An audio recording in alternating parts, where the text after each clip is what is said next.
What is up, guys, and welcome back to our Coventry City career mode, episode number 24. And today we're starting off with deadline day, but the thing is, deadline day, it's meant to be quite exciting, and it wasn't really. We didn't have any money left, we didn't have any money to buy any players, to loan, so, the only thing that happened was Man U actually came in for our American right winger, Arabia. I still can't say his name, I've had him 2 seasons already, but yeah, they said that they didn't want to pay $5 billion for him, so we was like, well, yeah, you can just go away then and stop bothering us for our young talent. But anyway, that was deadline day, not the most exciting. Like I said, we made loads of transfers, so to be fair, I wasn't really bothered about buying anyone else because I thought my squad at the moment is quite good enough, and it's quite good enough to hopefully stay up, what we're obviously aiming for. But I'm actually aiming for maybe mid-table, top 10. But anyway, guys, first game of the episode was against Everton away at Goodison Park. I didn't really know what to expect. They had some weird players in the squad. I don't know if there was players that I've just hadn't heard of, or if there were regens, players that they've got from different clubs. Yeah, I don't know. But anyway, they were playing some players that I've never heard of, so I don't know what really I was expecting going into this, but they did have one chance in the first half. I'm not kidding you guys. The first half was so boring. There was nothing going on. And as you see, look, the one shot, and that shot from Coleman, which Charles Cook saved easily. So, yeah, it wasn't the most exciting first halves. But I'd hoped the second half would have been a bit more exciting. Don't get me wrong. It was a bit, but it was mostly Everton. We played Everton last season in the FA Cup semi-final. We actually beat them 2-1. So I was expecting to maybe give them a good game, but it just wasn't happening for us.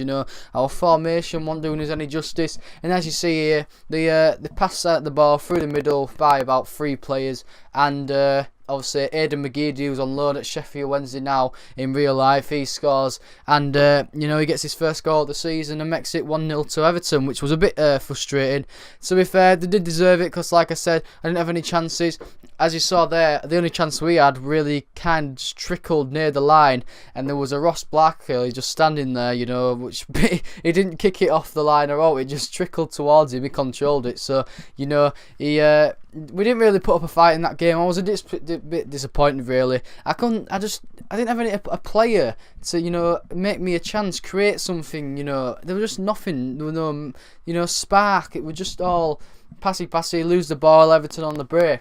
So yeah, we lost that game. But anyway, we do actually win our first Europa League game, which was good because I'm hoping to get out the group stage. We haven't got the hardest of teams. We've got obviously that team who Man U's got in real life in the Europa League. I think they're from one of the Scandinavian teams. I want to say Denmark, maybe. I'm not quite sure. We've also got a team from Holland, and we've also got Fenerbahce. So I'm looking forward to the Fenerbahce game because they've got a lot of good players like Van Persie, Nani. So yeah. But anyway, second game of the episode was against Manchester City, and we went 1-0 down in the 7th minute, so not the best of starts, really. Benzema obviously has moved there, and it would just, shat on us, really. But we've played Manchester City in 3 seasons so far, 3 times. We played them in all cup games, really. This is the first one in the league.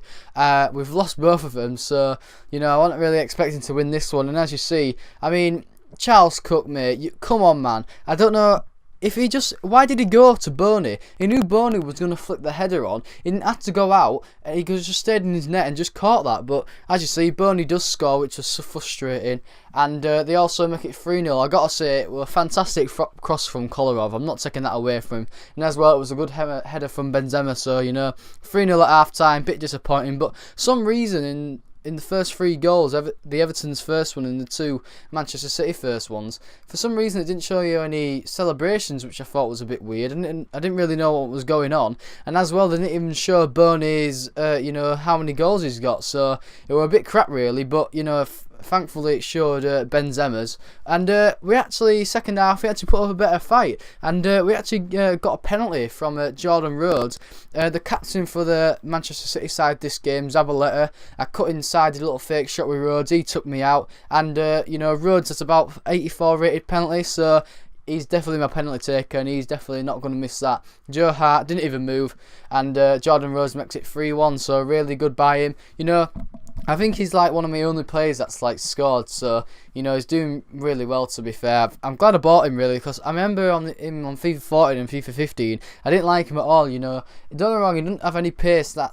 But in FIFA 14 and FIFA 15, he didn't really do all. But this FIFA, he seems to be, you know, popping up with a few goals, which is really good. So yeah, I'm looking forward to seeing how many goals he gets throughout the season. But anyway, on to Stoke in the Capital One Cup. Yeah, they did beat us 1-0. But like I said in the previous episode, I mean, I'm not really bothered about a Capital One Cup or the FA Cup this season. I'm more bothered about staying up and also doing quite well in the Europa League, because obviously if you do quite well in the Europa League, that means more money, and if we get more money, that means maybe more signings, and also I might be able to buy some scouts, what will help us, you know, scout our future prospects. But yeah, we was actually up against Chelsea at home. Now this episode, we've had some quite hard games so far. You know, we've had Everton away, Man City away. Thankfully the Chelsea match was at home, so you know I wasn't really expecting a win, but we actually went 1-0 up, which was quite fluky. I think the ball from Rhodes, I mean, I've tried playing that ball so many times and it's just been cut out, but for some reason this time against Chelsea, which was good, you know, it went through to Cousins, and he you know, finesses it into the corner past Courtois. But you know, they stepped up this game, which I was quite glad. Again, Jordan Cousins, I liked him when he joined in January in the Championship, and to be fair, he's starting to step up now in the Premier League, and I love him. I think he's a fantastic player.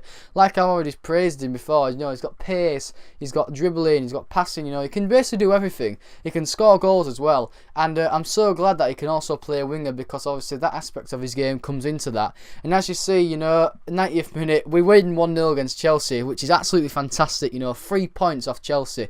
You just can't go wrong with that. Don't get me wrong, they had a few good chances, but so did we. So I think in the end we didn't actually deserve the win. Chelsea didn't really put up a fight, which I was quite glad, because if they did, they probably would have thrashed us. So yeah, that was the good aspect about that. And also our second game in the Europa League, also simming that. As you see, this is the Dutchie Herres. I just don't want to say the name because I just look like a mug, because it's just a weird name, innit? But anyway, we do actually win that game, so that's 6 points out of 6 now in the Europa League. So we are actually top of the table with Fenerbahce, who also won 2 games out of 2. So going into obviously that game next episode will be exciting to see who comes out on top. But anyway, final game of the episode was against Norwich away. Now, last season, obviously, we tipped them to the Championship first place, because obviously at the start of the season in the Championship, it was all Norwich. I think they've already lost like 1 game in about 20, and somehow, you know, we came through so well to overtake them and win the Championship in the end. But one thing that did happen 3 episodes towards the final one, they beat us 3-0 at their ground. Now, I was hoping for a bit of revenge, and you know, it wasn't really looking good for us, because we kept on missing chances like that. It was 0-0, it was quite even, but luckily, you know, we got through a bit later on. But you know, it just wasn't happening for us at the moment. I mean, we're having chances, and the thing is that it won't fall into the players that I wanted it to. You know, don't get me wrong, some of them have good shots on them, but not the best. And as you see, finally, Jordan Rhodes put us up front to a 1-0. I mean, God, I just couldn't tell when the goal was going to come. I thought it was going to be a 0-0, you know, frustrating game. But somehow Jordan Rhodes does, you know, run past the defender with his shite pace and puts the ball in the back of the net. Now they had I don't know who the goalkeeper was. It was called Matthews. I don't know if he was any good, but luckily he didn't save Jordan Rhodes' goal, so that was the main thing about that. But as you see, we do get a good 1-0 win against Norwich, which we should, to be fair. We should be winning Norwich. We upgraded our teams, you know, so much compared to them. They had basically like the same team out, so I was expecting to really win. And you know, luckily we did. You know, we got that 1 goal. Should maybe we winning them more, you know, with the talent we have got, because you know we have got a lot of talent now in our squad. And I feel, obviously, changing the formation around like I did at half time, I changed it to the 4-3-3 attacking with the cam, and I thought that definitely helped me, because the 4-2-1-2, you know, the diamond centre mids weren't really working. But anyway, guys, that's going to be it for this episode. If you've enjoyed it, please hit the like button, subscribe if you are new, and guys, I'll be seeing you later. Peace.